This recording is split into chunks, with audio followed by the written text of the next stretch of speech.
just chatting a bit about the national setup. I mean, obviously, as you say, you've had a fair taste of it, and an odd injury here or there has probably been a bit unfortunate, and then kind of set you back when you were just settling in, if I could say that. But for yourself now, having kind of had that light bulb moment with Dave working with you and the coaches at the Sharks, what for you is key to when you get back on the field to ensure that you can maintain that and then get back in the box setup? What are sort of the things that are essential for you to add to those test caps, as you mentioned?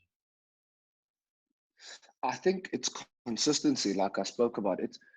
I can't now, let's say that we play, I've heard rumors that we're going to play internally, amongst all of our franchises. I can't now come back and be sort of on this weekend, off this weekend, like I said.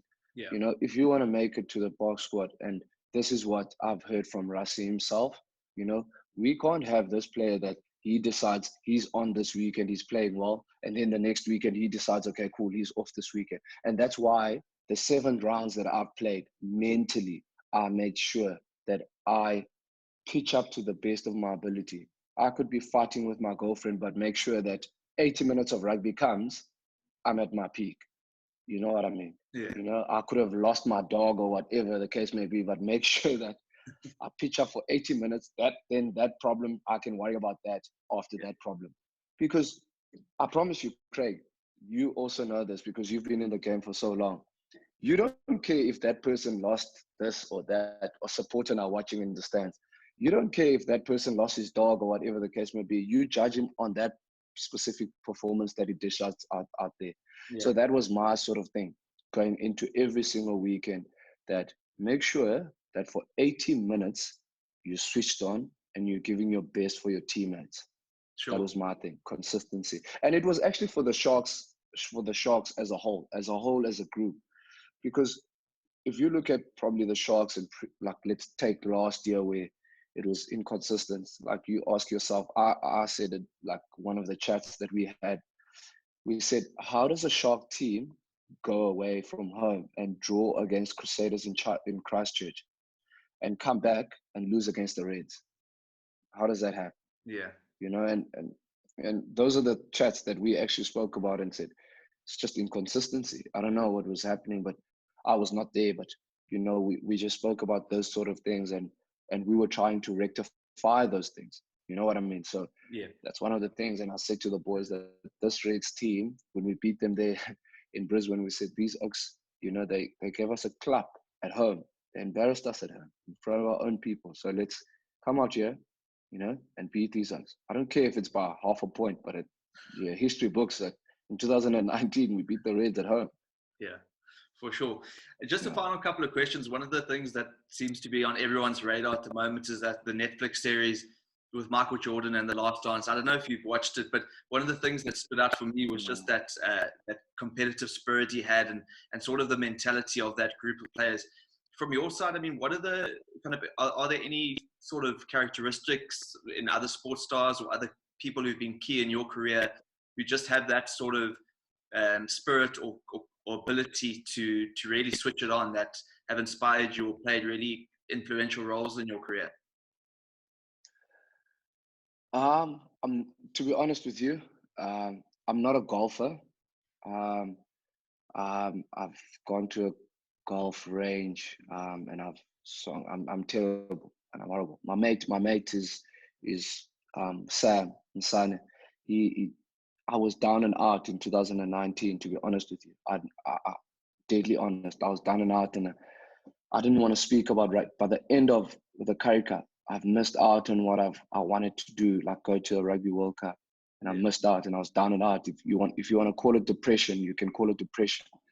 I just didn't want to speak about rugby until I arrived at the Sharks. I couldn't take it. How I was sort of, and I think I was jealous, when the guys won the Rugby World Cup, because I was there when the whole thing started. In 2018 when Rassie invited me as well. Yeah. My mate, though, he said, watch a documentary of Tiger Woods, the rise and I think it's the rise and the fall. It's a documentary. And I watched this thing, mentally, I came out of, after watching that thing, mentally, I came out fresh. And since then, and I said, now, now after that, I understand golf. I don't think there will ever be a sport like a Tiger. I don't think, I might be wrong, but I don't think there will ever be a Tiger Woods. I'm sorry. After I've watched that documentary, I don't think there'll ever be a Tiger Woods. What that guy went through, what his dad said to him, it was, his dad said he'll never get a tougher or mentally or attitude, or I think he'll never meet a tougher bloke mentally than him. Yeah. Until till today, the majors that guy won. I even know the word major. That's how it's after I've watched that, and I just realized, and I think, after I've watched that, I was like, nah, things are it's a decision, and I made a decision that day. Let me just forget about what has happened, and just worry about the Sharks and the future. I've got a Super Rugby here that I need to contribute and earn people's respect, because people don't care if you've been a Springboks and 6 caps or whatever. Now they want to know, okay, cool, have you put all of that aside and you want to, are you on the court? So that was my main focus. And if there's one major, if this person that motivated me, I think that's Tiger. I think Tiger, 100%. was amazing. And just touching on that subject, I mean, as you mentioned, I mean, as a player, if you've got stuff going on in your life away from rugby, things that might impact you off the field, how do you make that differentiation between ensuring that doesn't impact on-field performances? How do you draw a line and go, okay, that's that thing that might be a distraction for whatever reason, it can't affect my 80-minute performance? How are you able to get your head around exactly how to separate those two and ensure that you're able to perform, even if you leave the stadium and there might be something to worry you or something weighing on your mind? It is tough. I don't lie, because sometimes things are mental. People write things. I always used to say, I used to get into the social media thing, where people write things about you and it's out there. Especially when I lived in Cape Town, there was a lot. Cape Town is busy and people are passionate. There's a lot of media. So people used to write things, and sometimes they don't sit well with you. You know what I mean? But then you have to go back to your principles, what you believe in and what you have faith in, and why you started this game. And it's a cliche, what made you start this game? Are those people that write stuff? They also doing their jobs, So uh, I can't blame them for writing those things. You know what I mean? But then go back to your principles and nail your principles down. You know what I mean? Yeah. I believe that if I work hard, things will happen. So that's one of my principles. Then go back to that. You know what I mean? So if it's something else that you need to do that is aligned with your principles, then I must go do that. You know what I mean? So Sure. Principles, I think, is the best thing. So go back and doing that, and then probably things will change. But if you're still stuck in old ways or anything like that, I don't think, things, it will still ball, it will be the snowball that's keep on coming back and haunting you. Yeah. I don't know if I'm answering you. No, 100%. I think for me, I just think it's principles. It's going back to my principles and just nailing them. And then, yeah. Sure.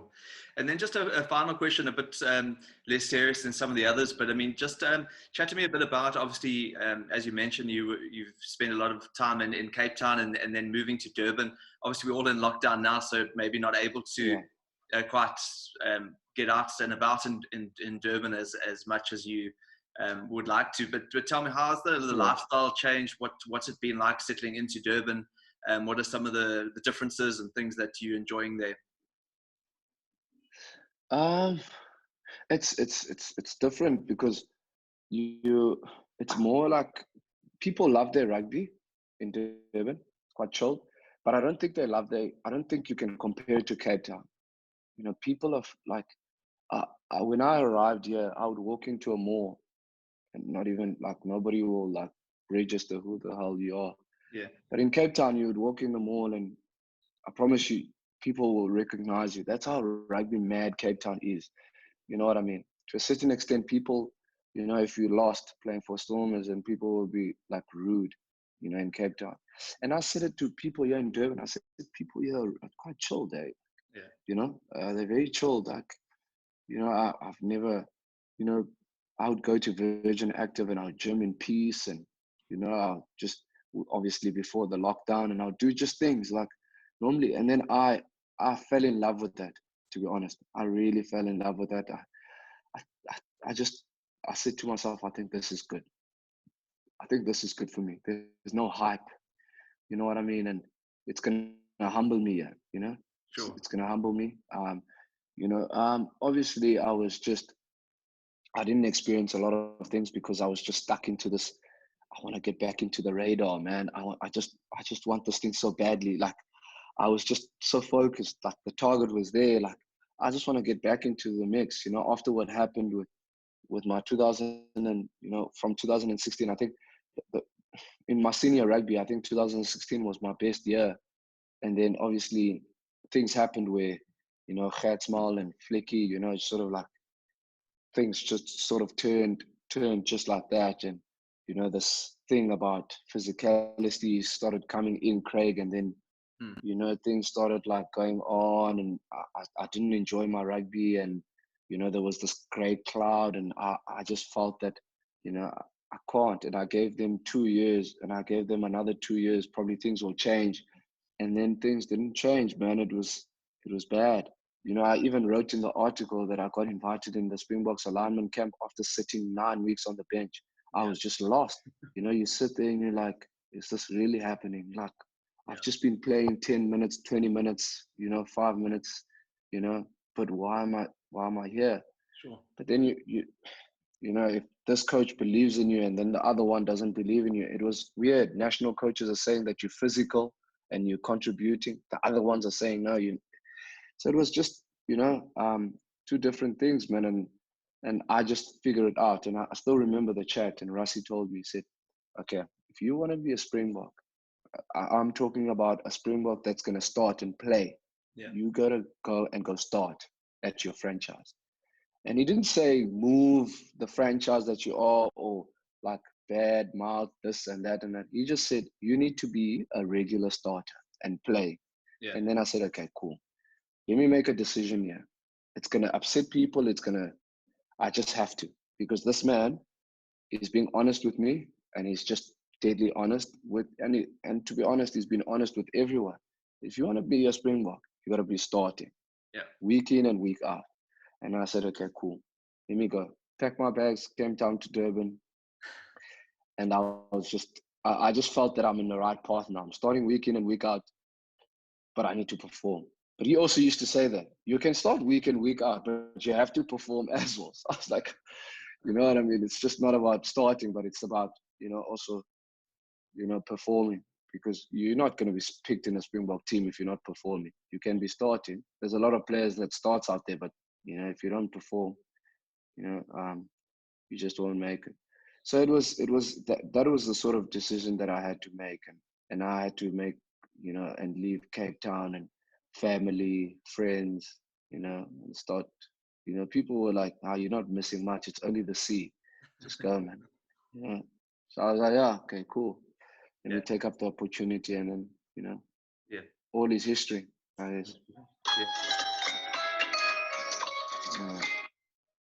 Well, let me not keep you too much longer. You can answer that phone call. And just thanks so much for making time to chat to us. And it's been great to catch up. And hopefully we see you back out there soon. Yeah, thank you very much, Kurt. Thanks for having me.